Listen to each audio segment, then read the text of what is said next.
I was in an emotional, really dark place. I remembered hearing somebody ask my oldest son what his mom did, and he said she used to be a doctor. Nothing cut like that cut. I truly felt I was better off to them financially if I died because I was overinsured for life insurance and underinsured for disability insurance. Thank God my husband is brilliant and he brought home a puppy and said, here you go. Get back to what you're good at. Take care of something or be surrounded by filth. That saved my life. All right, everyone. This is Docs Outside the Box. I'm excited to talk to you about disability insurance. Not really. This could be a pretty boring subject. But if we put this in the sense of what happens if you don't have insurance and how do you get covered and all the things that you never really think about, then it becomes that much more palpable, that much more visceral, excuse me. So on this show, we have Dr. Stephanie Pearson. What's up? Welcome to Docs Outside the Box. How you doing? I am great. Thanks for having me. So on this episode, we're going to have you talk about what happened with you with disability insurance as a young, amazing OB-GYN surgeon to now how you have transitioned to literally knowing A to Z on disability insurance and how you, in essence, help doctors and other professionals get disability insurance. And I definitely want to start by saying that, I think that, for a lot of residents, for a lot of young attendings, like we spend a significant amount of time acquiring our degree. And what I mean by that is you go through college and you get all the loans in order to get that college degree. Then you got to go through medical school and you're spending a significant amount of money, trying to get this MD or DO degree. And then all of a sudden someone comes to you in residency or maybe as a young attending and says, hey, now you got to protect this. And you're like, wait, what? Right? And this could be really expensive depending on who you go with, which company you go with, or if you just don't have any knowledge at all. So I think a lot of people who end up having to make this decision as to, listen, like disability insurance is probably the last thing on my mind. And I don't know anything about this. I don't understand the lingo. So I'm not going to do anything at all. Right. Which could be a major problem. So you are here to kind of shed light on that so that we make better decisions. And I'm going to stop talking. Dr. Stephanie, take it from here. Yeah, I mean, save me from talking. Jump on in on this. Listen, I could talk about this for days. I think when it really comes down to it and where I get the most honest response from people when I'm speaking to large groups is I actually say, okay, was last Friday a payday? Okay, now this is going to be the most salesy thing that ever comes out of my mouth.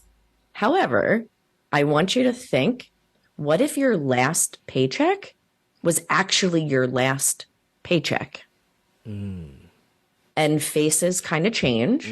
People their throats start swallowing, get dry. Right? And they start kind of looking around the room. And then I say, okay, show of hands. How many of you have health insurance? How many of you have car insurance? How many of you have homeowners or renters insurance?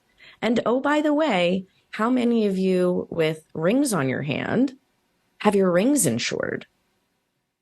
But nobody ever tells us that we need to insure our biggest asset. Our biggest asset is our ability to earn money, right? And so it almost becomes common sense. It's just we were never taught it. We were never properly educated. At least I wasn't. And when you start thinking in those terms of, okay, what really are the odds of my house burning down? Right? But we have it. And we know that we have to have our cars insured. And so when I make it more relatable and when really your eyes even changed when I said, what if your last paycheck was your last paycheck? Right? Oh, yeah. Because I know how I was living when I was a resident. Like if that was it, that I had no savings. I had rent that I had to pay for. I had utilities that I had to pay for. I didn't have a car payment, but I think there's a ton of residents and young attendings who have a car payment and that's not going to get paid, right? So nope, nothing gets paid, right? And we talk about the importance of emergency funds, but typically we're talking 3 months, 6 months. In my humble opinion, folks who are making six figures should really have closer to a year, but I'm not a financial advisor. I am not a money manager. That's really just from anecdotal living. But if something happens to you when you're young And to be quite honest, even when you're not so young, I was 40, I was almost 10 years in to training. If I didn't have a policy, we absolutely would have had to sell our house. We would have had to pull our kids from preschool. We would certainly not have had the life that my husband and I envisioned when we got married, right? And I was fortunate that I had a policy. It wasn't quite what I should have had. And I didn't know the pitfalls in my group policy. And so, to your earlier point of how did this kind of come about, it really was born out of the fact that I personally did not feel like I had been properly educated. I was not getting advocated for. And so many of my friends and colleagues were asking me to look at their stuff that I felt like, wow, maybe I'm not the only person who feels this way. Maybe I do have something of value to share with people. And okay, I'm not taking care of my client, I'm not taking care of my patients anymore, but I can certainly help take care of my colleagues.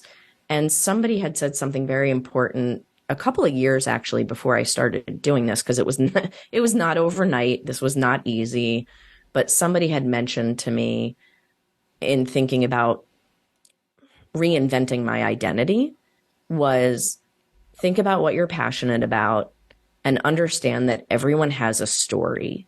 Everyone has information in their brains that somebody else could find value in.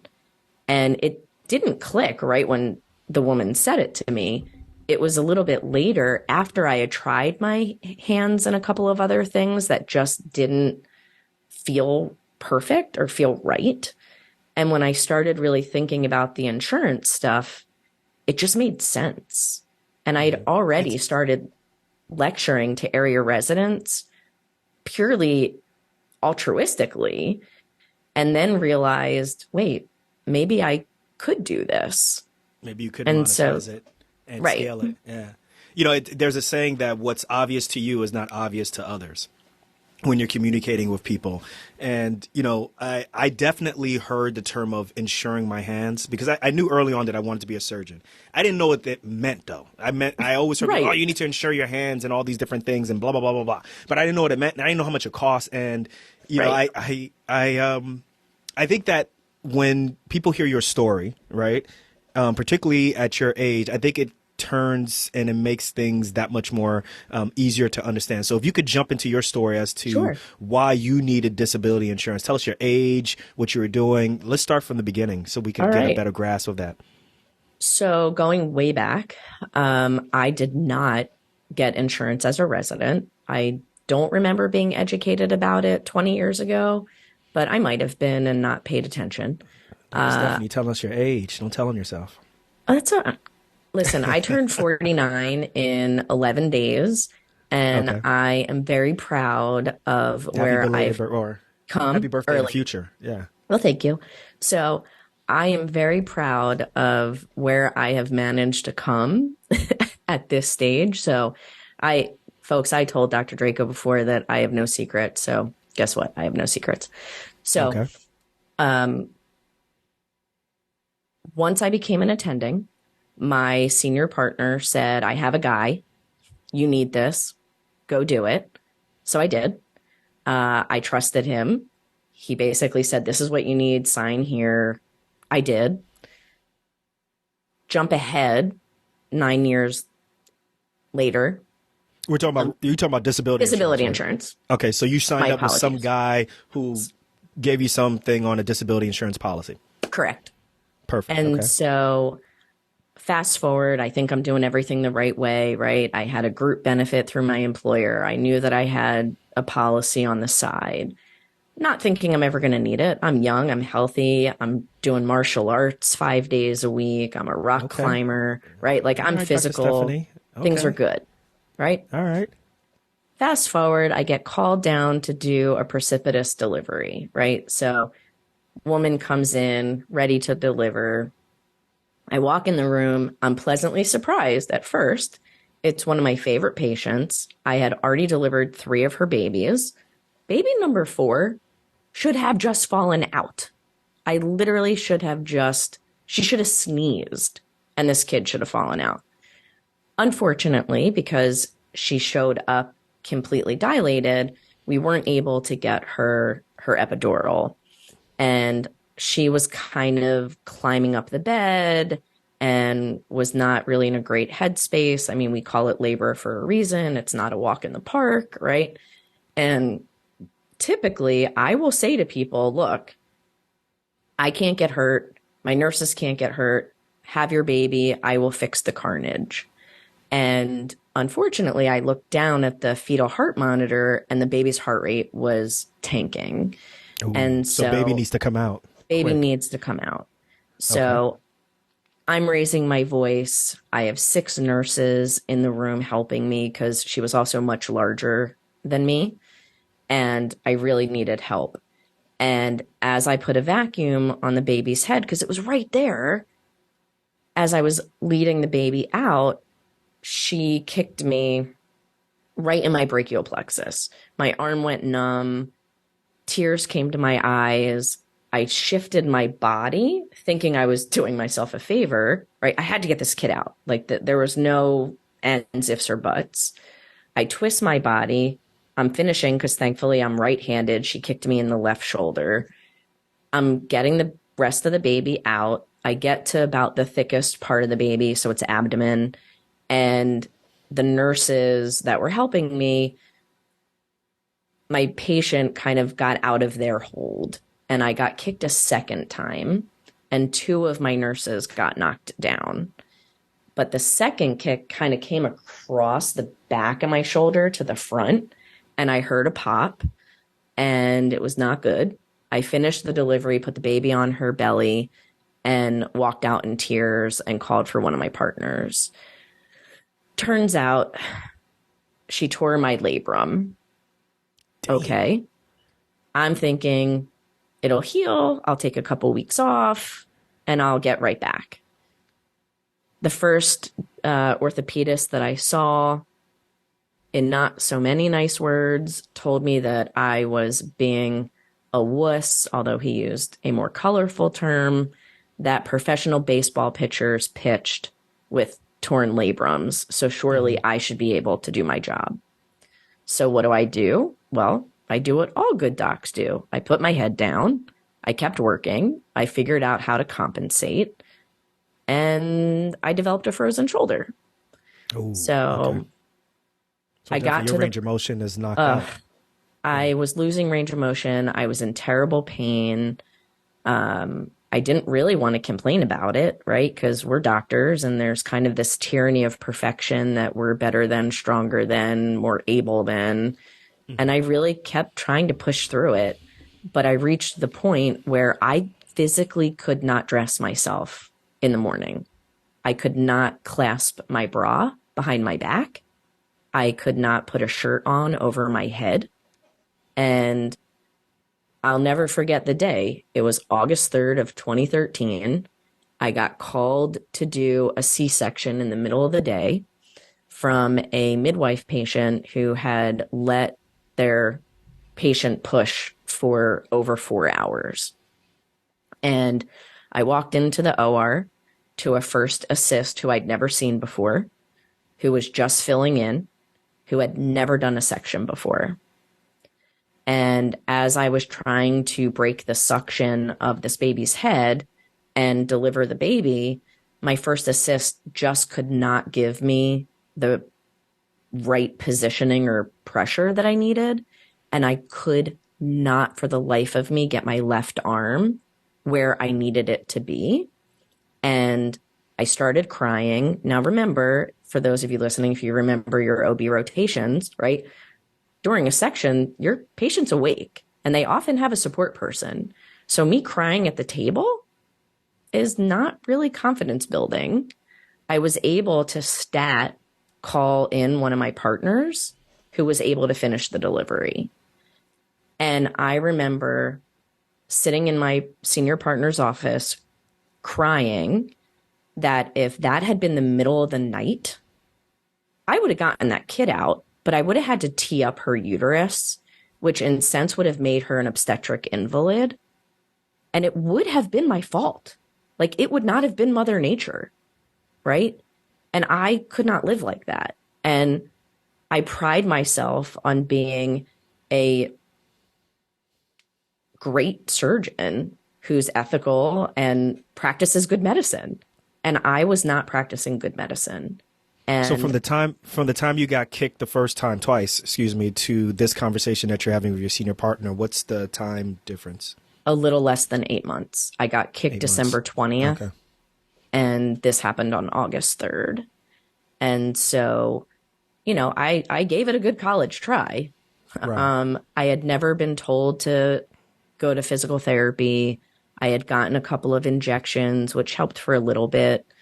But that next week, I went to a different orthopedist, and I knew that things were not great when he asked if he could call in the students, the residents, and the fellows.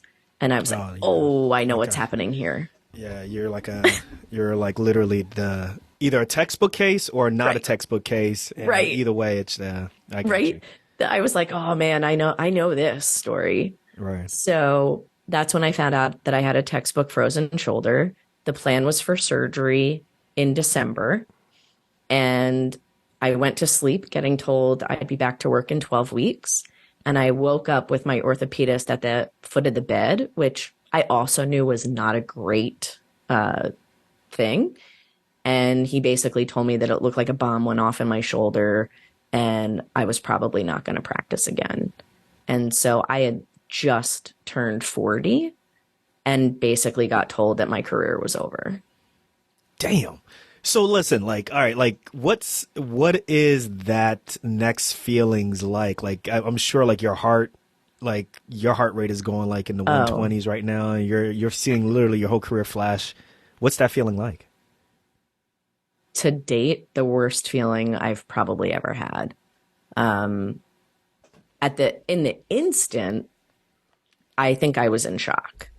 I didn't really comprehend it, to be quite honest. I mean, I'll blame anesthesia for that too. But I do remember, being home in those first couple of weeks, and I was like, no way, I'm doing this. I'm getting back, right? And I was going to prove him wrong.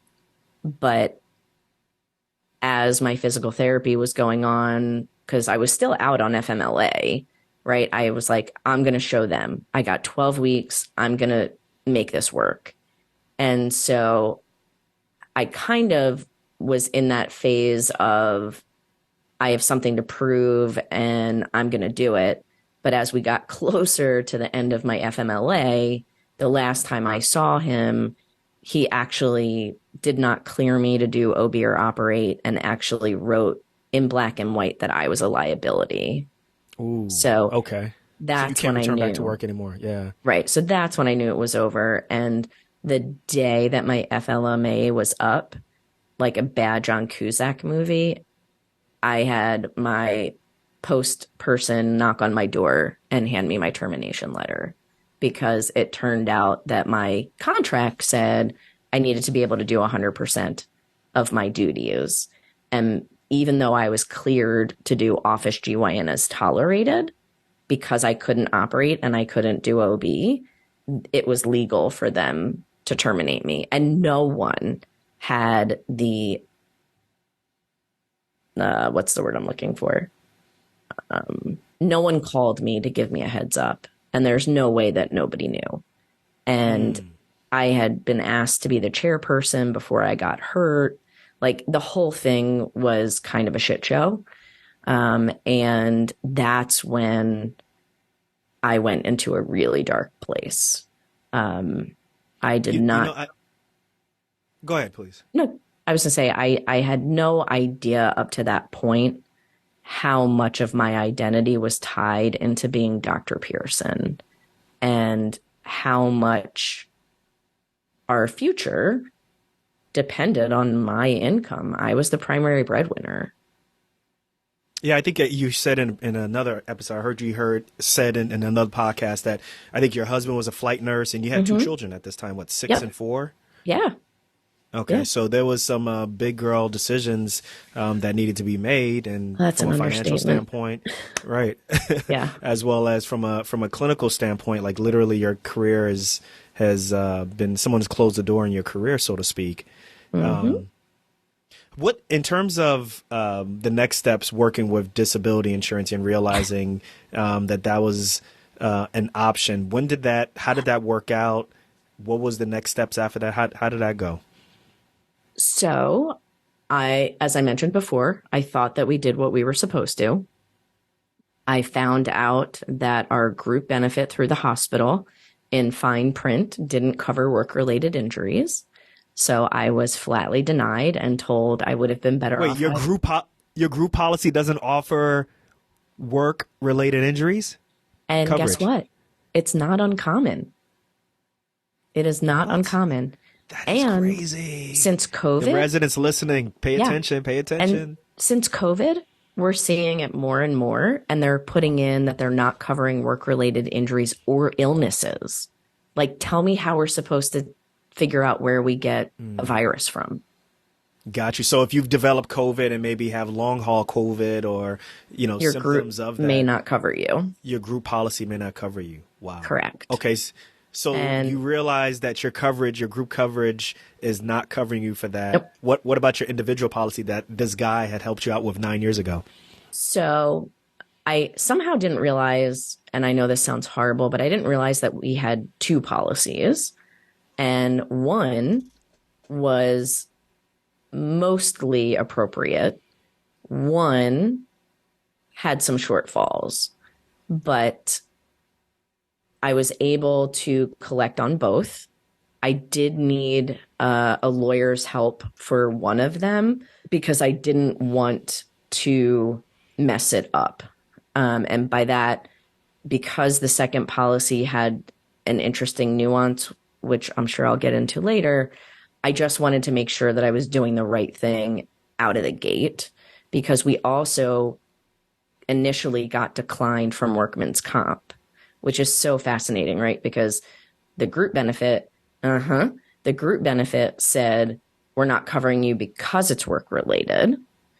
Workman's comp denied it because they said while an injury occurred, my frozen shoulder was idiopathic or my fault because I continued to work while I was injured. So I also had to get a lawyer to sue for So you're that. damned if you do, damned if you don't, Yeah. right? I was like, if you how? don't work to keep it moving, Right. then, this is this. Yeah. Okay. This is not Right. making sense. Okay. And I All was right. like, how is that even possible? Right. And this But is not the it's 90s, guys. This is not right. like the 80s. No, This is no. 2013, Oh, 14. yeah. And I was like, how is it that they're both not like somebody has to pay, right? I was doing my job. And if I didn't do my job appropriately, there would have been a compromised baby that the hospital would have spent millions trying to defend, right? Because a lawsuit would have happened. Sure. I mean, Sure. yeah. So, in the midst of me losing my career, losing my identity, I now have two different lawyers fighting two different things. But thank God my husband was a flight nurse and had the ability to take extra shifts and had ability to take a traveling gig to make kind of quick money. But that also took him out of the house for a month. And I was there with a 4-year-old and a 6-year-old, unable to lift them, carry them, and not for nothing, I was in an emotional, really dark place. I remembered hearing somebody ask my oldest son what his mom did, and he said she used to be a doctor. And nothing cut like that cut. And admittedly, I ended up suicidal. I wrote letters to my kids. I wrote letters to my husband. I truly, truly at the time felt like I was better off to them financially if I died because I found out that I was overinsured for life insurance and underinsured for disability insurance. I see what you're saying. And I see where you're going with this. Yeah. right. And I was like, look, my kids didn't ask to be born. Right. And the reason that we had 2 kids was because we felt like we could adequately provide for them the life that we wanted them to have. And so I felt like, well, my life insurance will do that. And as we all know, and everyone listening, that, you know, suicidality is typically impulsive and you're not thinking through logically. And thank God my husband is brilliant. And he brought home a puppy and said, clearly the boys and I are not enough to get you out of bed. Here you go. Get back to what you're good at. Take care of something or be surrounded by filth. And that saved my life. I started taking her for walks. We went to the dog park where people didn't know me as Dr. Pearson, right? I got to just be Stephanie. And I got out of my own way and realized, with the addition of a lot of therapy and pharmacology, that I still had a lot to offer. And I still had something in me to both make money and to be a productive member of society. So, you know, that's part of why I say this was definitely not an overnight, hey, let's start a business. That came a little bit later. Well, I'm glad that you're here, and I'm glad that your husband figured out the key to kind of getting you out of that dark area, because now you've been able to help a lot more professionals, particularly in the medical area, kind of understand how disability insurance works and so forth. Can you just let us know, like, how you're, like, I understand that you finally were able to get your disability insurance to kind of kick in and pay. So how does that work right now? Like, you are receiving a payment, but you're still able to work, correct? So one of my policies was a truly specialty specific policy. Most folks are familiar with the term own occupation. I tend to use the word specialty specific because there's actually no standardization of language in insurance. And it really depends on the actual policy that you have. And so for this company, it was called own occupation. And I get that policy no matter what. So the definition for total disability is I'm considered totally disabled in the event that I cannot do my job, regardless if I'm gainfully employed in another occupation. So I get that one no matter what. The second one had what's called a transitional occupation definition. And what that does is add a phrase that says, until you make your pre-disability earnings. And then they have an interesting definition on how they define pre-disability earnings. But that means every month I have to fill out paperwork. I have to get them my bank statements. We have to give them our company P&Ls because I'm a partial owner. And so even if the company makes money and I don't, because we're all salaried, I still get dinged. And so there have been months where I have not gotten my total benefit from my second policy. And there are times where people will say, well, if disability insurance is income protection, shouldn't everyone have that definition? The problem is it doesn't take future earnings into account. So while I was just turning 40, when everything happened, my 2 senior partners were making a lot more money than I was, right? I was not at my ceiling, yet I'm capped for this policy at what I was making the year that I got hurt. If I'm speaking to a resident or a fellow, that definition's terrible. And I shouldn't have bought it my first year as an attending with that definition. If something had happened to me then, oh my God, it would be even worse. If I'm speaking to somebody who may be more experienced, who's further along in their career, who's making a remarkable amount of money, who thinks that they're close to their ceiling, okay, that definition's not terrible, and it may save you a little bit of money to do it, right? So just like everything in medicine, there's exclusions and exceptions to every rule. But I was definitely not properly educated about that policy when I bought it. I wouldn't have bought it. Okay, so let's since you said let's talk if you were talking to the residents. Let's say you're talking to the residents right now, first year up until whatever, until they finish or even fellows.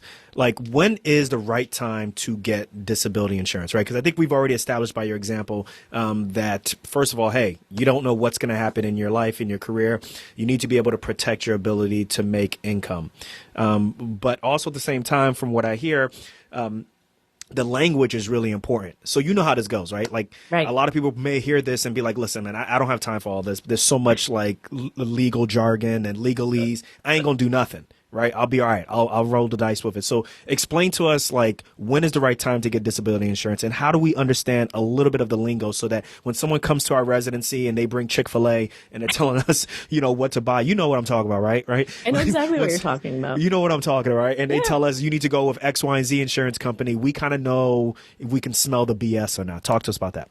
All right. So much was wrapped up in that question. I will parcel stuff Do I out. sound triggered? That happened to me. Do I sound a little triggered? I don't know. Maybe a little. But I'm going to start with the easiest question, which is when's the right time? Okay. And you're not going to love my answer, but it depends. And the reason I say that is a few reasons. So, number one, the younger you are, the cheaper it's going to be. So, given my druthers, like the week after people match, I would love them to get covered because it's never going to be cheaper. However, I was a resident who lived paycheck to paycheck. And so for some people, You got to party on the weekends. Come on. right. And get know. your, We got priorities. you're eating out, because Right. you got to enjoy life sometimes. Right. Okay. And so sometimes it is truly a financial decision. The caveat to that is there are ways to get your foot in the door early and get less of a benefit, but maintain the discounts and other benefits of getting it early. But I tell people, absolutely, you want to get this before you finish training, unless you are a woman who is thinking about getting pregnant. And the reason is companies look for every reason not to cover future pregnancies. And the worst thing that I have to say to a young woman who's had a miscarriage in the last 12 months, who's gone to REI because they've put off childbearing and now they've been labeled as infertile, who's had gestational diabetes, right? For me to say, especially as an OBGYN, look, they're not going to cover future pregnancies. And there's nothing I can do, right? That's if you had initially If an you issue had the first that time. problem, Or right? if you are deemed infertile. Correct. Or having infertility issues and you go, Correct. okay. And so I urge all women, please, before you start trying, you should be putting this in place. And so, that's kind of why I say it depends. The short answer is before you're done training. The long answer, No, Sorry. go for the long answer. Then I'm going to ask you a I quick was saying, question. the short answer before you finish training. The long answer is the younger you are, the better. And if you're a woman pending family planning, that's really ideal. Okay. So basically, disability insurance is if you get injured and you can't fulfill, if you're considered disabled as a physician, it's going to pay a portion, Correct. an So it's- approximation of your salary at the time. Right. So it's not, so yes and no. So it's injury or illness, right? So not just injury. And interestingly enough, injuries and accidents only account for about 10% of claims. Medical reasons account for the other 90%. And most of us don't think that we're ever going to get sick, right? And we're talking about residents and fellows. You're young, you're spry, you're healthy-ish, right? And no one thinks about developing cancer. No one thinks about, getting MS. Nobody thinks about breast cancer when you're in your late 20s, right? How often does that occur? Like someone claims disability or a disability situation like that occurs so that the residents can understand the percentages? Because sometimes, I feel like they look at it as almost like this cloud in the sky or it's very hazy. How often does this occur? So I wish I could give you a real answer because the Okay. companies will tell me it's proprietary. I can at least tell you anecdotally that I have a private Facebook group for physicians who, because of injury or illness, have had to leave work or change their scope of practice. And we have hundreds and hundreds.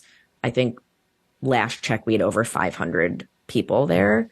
I can tell you from our own company that this year we had just shy of 15 people go out on claim. And so it's not infrequent. If we're stating Vegas odds, you're not going to need this. But if you're that person, it's absolutely life changing. It's Right. life saving, right? So I can't say like X% of physicians go out on claim.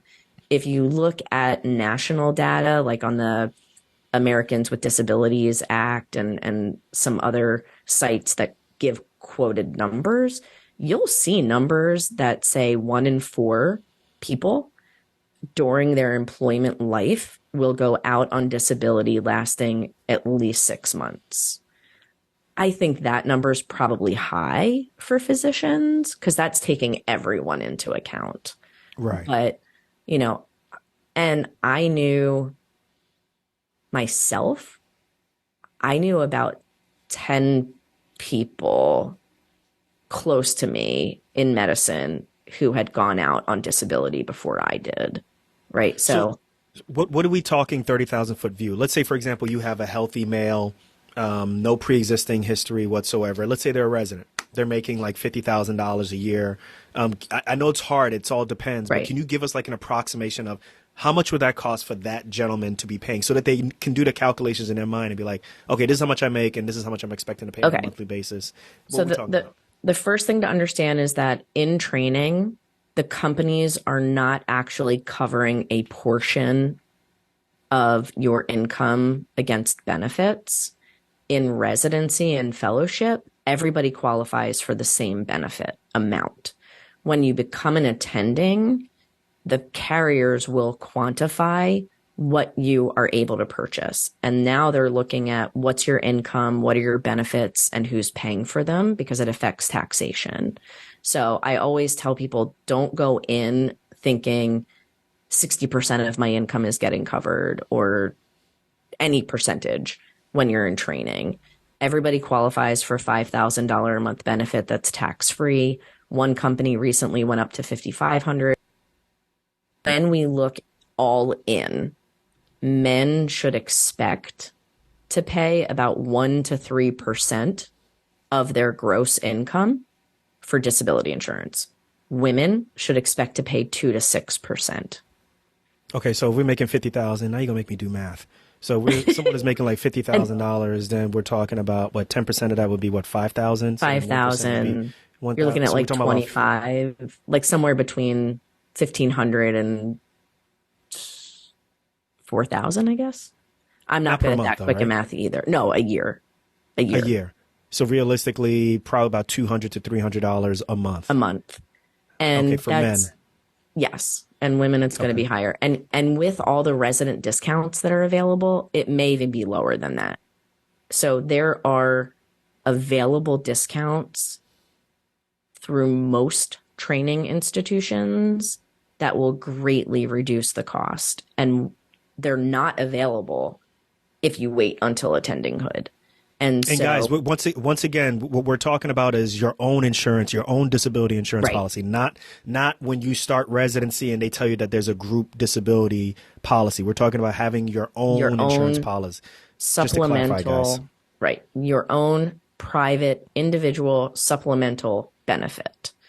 And Okay. so the things that go into cost, are you a boy or a girl? It's way more expensive for women. How old are you? What are you? Right? So as physicians, we all get put into what's called occupational classes, which is the company's internal dialogue of what's your risk. The lower the number, the higher the cost. So Okay. based on their claims history, an ER doc more likely to go out than a family practice doc. Wow. So Is this like just based off of actuarial? it's based on actuarial data claims Really? history. And so an EM doc is more expensive to cover than a family medicine doc. And Really? so, yeah, and it's significant. And so certain groups of physicians are going to be more or less expensive to cover. And what state do you live in? These are actually state dependent policies. And so if you're in California, it's going to be more expensive than if you're in Pennsylvania, As with everything. Oh my right? goodness. Everything in Right. California costs more. Lord And have mercy. so again, you're also taking into what are those states' rules and what are the company's claims history. So if I ask, they'll tell me that more people in California go out on claim than people in Pennsylvania. Now, whether things are correlated or, you know, I don't know. That gets into like actuarial data that's kind of above my pay So, grade. so how does someone, let's empower the people who are listening right now and say, Yeah. okay, well, okay, someone comes to your residency program and they say that you should get disability insurance and they are recommending this company. Or they're getting a whole bunch of different lingo like Right. thrown at them. How do we make sure that they don't like go crazy and get dizzy and then just take no action whatsoever? Who So should they number be? one, Go ahead, please. yeah, number one, if somebody comes to you with only one company, run the other way So I because got it is company X, they're the bomb, they do this, blah blah blah blah blah blah, and I only sell that. Go the other way. go the other way. They are Okay, incentivized to sell that policy then. There are understood. currently Okay. 6 companies. The playground is not very large for who actually offers specialty specific policies to physicians. And they each have their own nuances. And what's important to you may not be important to me. And you want to know what your options are. So So, then, and then one last thing too, because I've joined a couple of like surgery groups. Like I'm a part of the American College of Surgeons. I'm also a part of like X, Y, and Z. And then I get a letter in the mail, this thick letter that I always like rip up in half.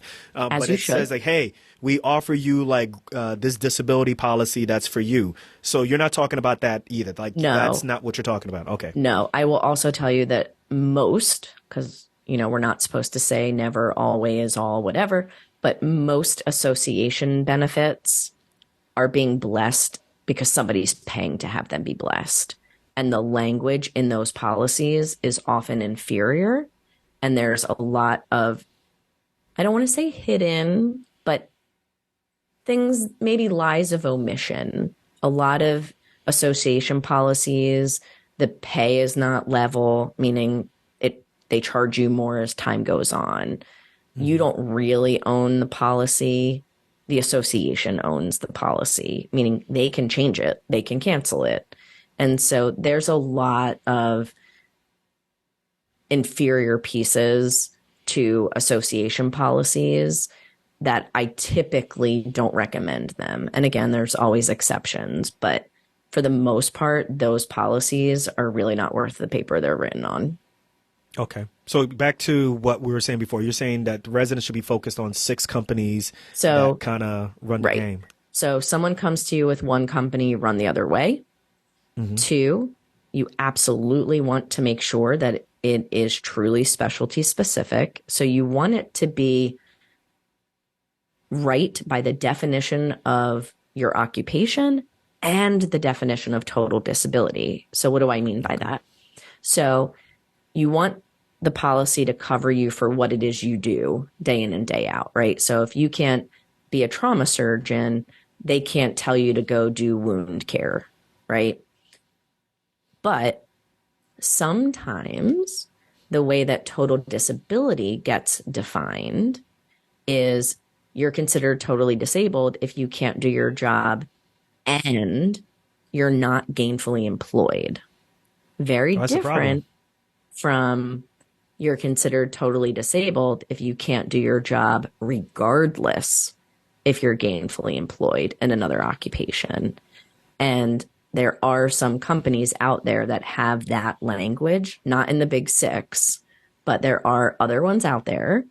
And they'll say, and I only say this anecdotally because I'm not them, but what clients have said to me in the past is they told me it was own occupation. And I'm like, well, it kind of is. You're protective for what it is you do. But see this line on page 6 where it says, and you're Get not your gainfully magnifying glass. employed, right? They're Yeah. like, why didn't they tell me that? And I'm like, really? You know exactly why they didn't tell you that, right? Man. And so the devil is in the details. And, I will say, one of the things that I'm the most proud about that I think differentiates our company is that we've salaried everybody. Nobody's getting paid on commission.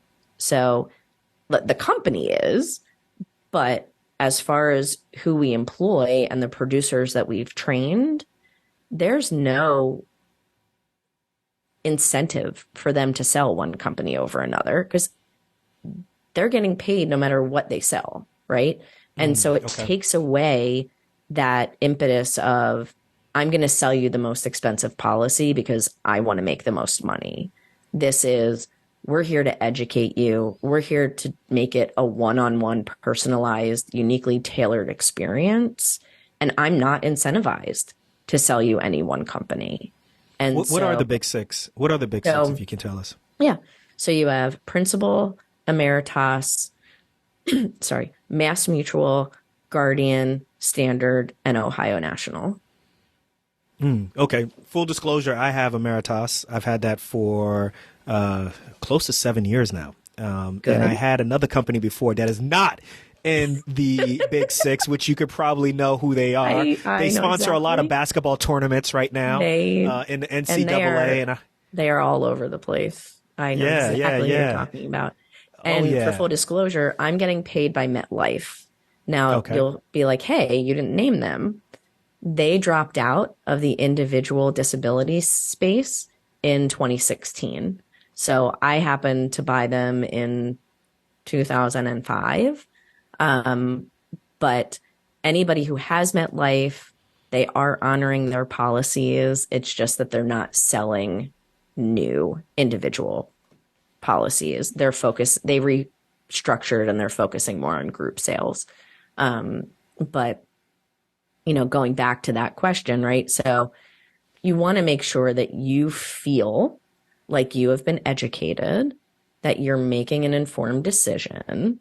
And I realize that some of that is we don't know what we don't know, but make sure that the person who's trying to get you to purchase a policy is going through and comparing policies, right? I mentioned the nuances. Some companies offer a COBRA benefit. Emeritus is one of them, right? Most companies don't. Oh wait, Company, let me interrupt and just say this one thing, and then you can really yeah. jump on this. So, what about the folks who get because this is what I got, which is because I want the residents to really understand how salesmen work, man, how this works. They are good. They are good. Yeah. So the other one that you hear is, listen, Dr. Nee, I can sell any type of insurance policy, but this one policy is so good. I know that you're going to really like this one, but I can sell any other policy, but I just know that this one policy, this one company, they get the best results with everybody. That's why I think you should go with them. To see you, Dr. Stephanie, you say what? I say BS. Because that's what I felt for. I will tell you. So I have more lawyers in my world than anyone human should have.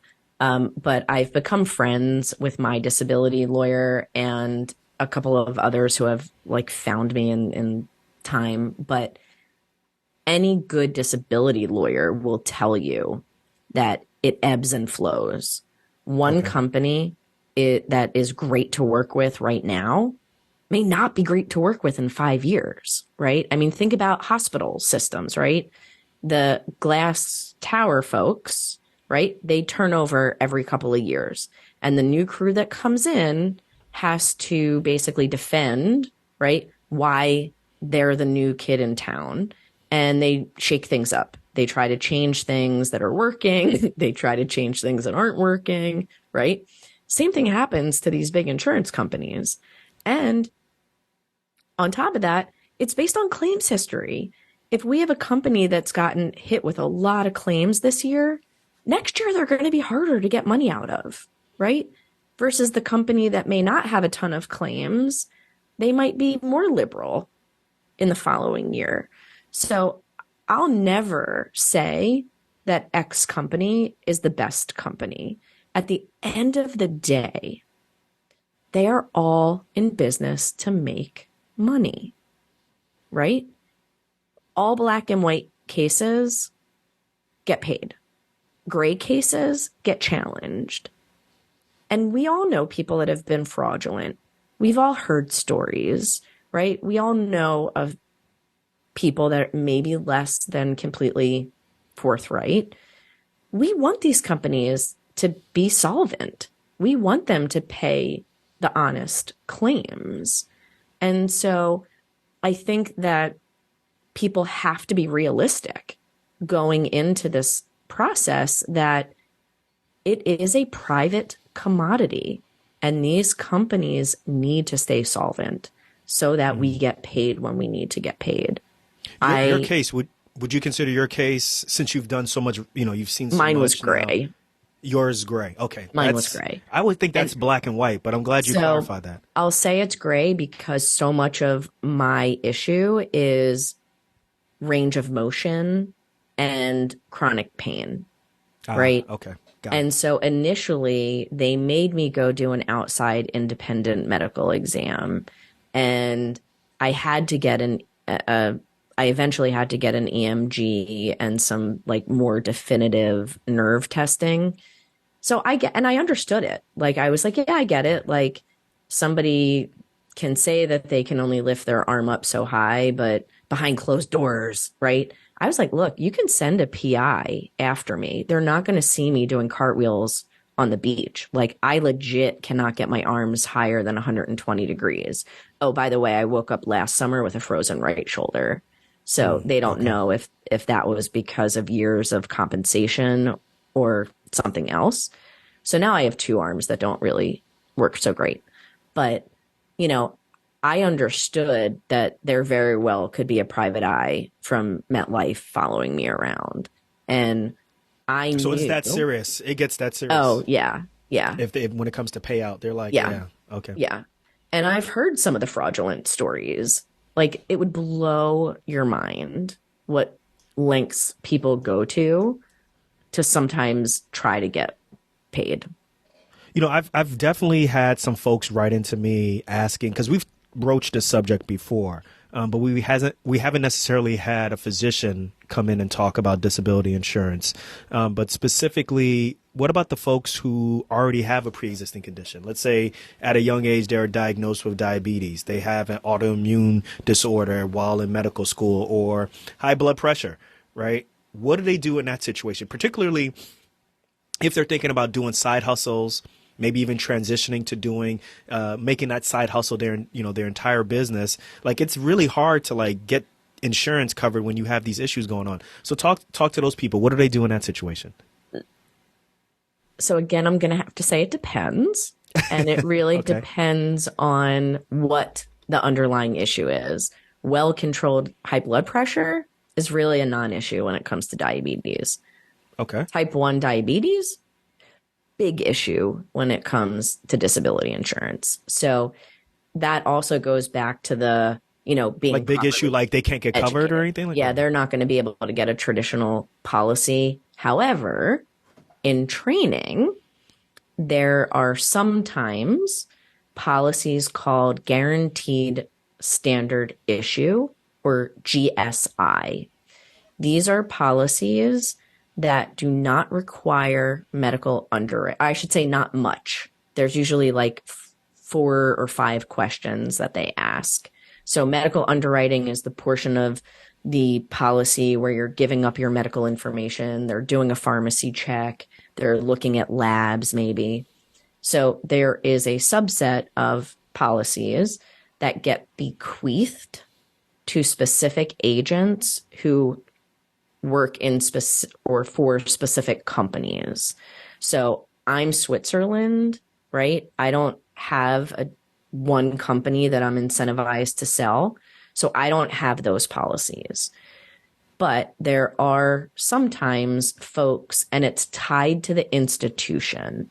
So some of the bigger academic areas will see them. Some of the smaller community programs, you may not be able to find one. But if I'm speaking to somebody where either they're hard to insure or impossible, and I put impossible in quotes, and I'll say why in a second, but somebody that's going to have a ton of body parts or issues that the company's not going to cover, I will often say, look, there may be a GSI at your institution. Contact the GME, contact HR, go on social media posts for your program and see, hey, does anybody know of the following? And I will say here, we keep a running list from people that tell us, because again, our primary value, our primary pillar is education. And so even if I can't sell you something, if I know that there is something out there that's going to benefit you, I'm going to tell you, right? Now, we don't have the perfect list because again, they're only shared with us after the fact, right? And so there is a possibility. So that's one issue. The other issue is I've only had two people so PearsonRavitz is just over almost 5.5 years old. I did it for about a year-ish by myself before then. So say almost 7 years.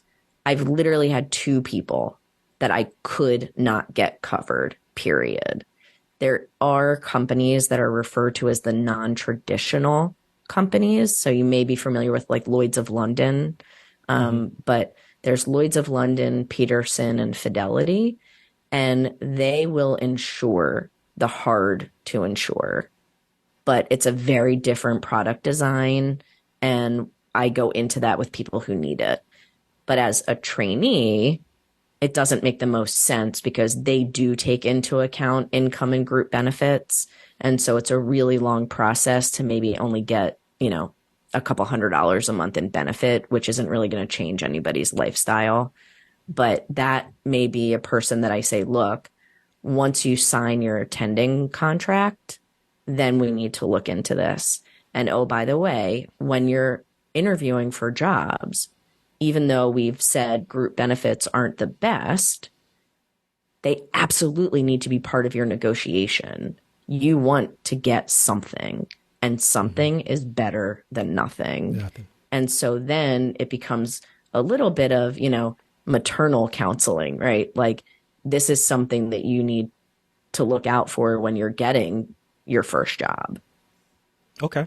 All right. Boom. So listen, we covered a lot during this, Dr. Stephanie, and I hope you guys who are listening, I hope you guys understand, one, the importance of getting disability insurance and protecting, all the knowledge that you've gained through med school as well as through residency. And, we these are some tenuous times right now. So you never know, as we don't know the statistics, you never know when you might have to take a disability claim. So it's super important to really understand, what's available to you. And definitely for the people who are listening who feel like, I'm never going to get insured because of A, B, C, and D. Dr. Stephanie's giving us and letting you guys know that there possibly may be a solution for you. So, Dr. Stephanie, for people who want to further the conversation with you, who want to work with you, because you definitely have the heart of a teacher, how do they get in contact with you, or how do they work with your company? So we are very accessible. You can check out our website at PearsonRavitz.com. Hopefully Dr. Neal will spell that out for you in the podcast notes. We have a Facebook page and LinkedIn page. I also am personally on LinkedIn and Facebook, and I was not savvy enough many moons ago to come up with an alias. So it's literally Stephanie Pearson. You can call the office, 610-658-3251.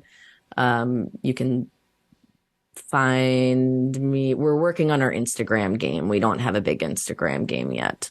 But it's okay. Don't worry. We'll have all of that stuff in the show notes. We'll make it work. So. I am Hmm. very, very accessible. And our producers, as I mentioned, I've actually trained them all. They are all salaried. There's no incentive to upsell or, make it anything less than all about you. And so please reach out. And I look forward to speaking to as many as I can. And I love giving lectures at residency programs. So I will give myself a shameless plug that if you are a chief resident or know your chief resident, I'm happy to set up in person or Zoom lectures on disability and or life insurance. Boom. There it is, everyone. Dr. Stephanie Pearson with Pearson and Ravitz. If you want any more information on disability insurance, or you want a lecture or understanding, or even possibly someone to come and do a Zoom meeting with you, she laid it all out there for you. All of the information with how to get in contact with her will definitely be in the show notes. Dr. Stephanie, thank you for coming on Docs Outside the Box. We appreciate it. Thank you for having me. I am humbled and honored. All right, y'all. We'll catch you guys on the next one. Peace. Bye.